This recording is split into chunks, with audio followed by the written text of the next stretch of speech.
Adiala jail के हुकाम ने बिलाखर कारकुनान के सामने घुटने टेक दिए हैं। कारकुनान की जानब से आज पुलिस से मुठभेड़ हुई है। मैदान जंग बना रहा गोरखपुर और कारकुनान ने बैरियर तोड़कर अडयाला जेल की जानब जो है वो अलीमा खान और दीगर पीटी रहनुमाओं के हमरा वहां पर पैदल चल पड़े। जब देखा पुलिस ने कि ये तो आज काबू में नहीं आ रहे और आज डर भी नहीं रहे, तो उसके बाद अब नौरीन खान और उज़मा खान जो इमरान खान की बहनें हैं उन दोनों को मुलाकात की इजाजत दे दी है।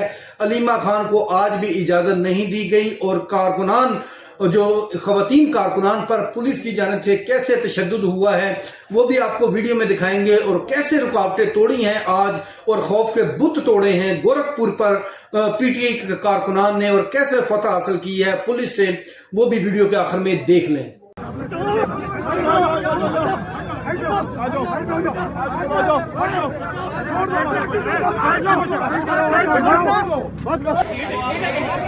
और यहाँ पे गिरफ्तार किया जा रहा है खातून को, ये आप मनाजिर देख सकते हैं।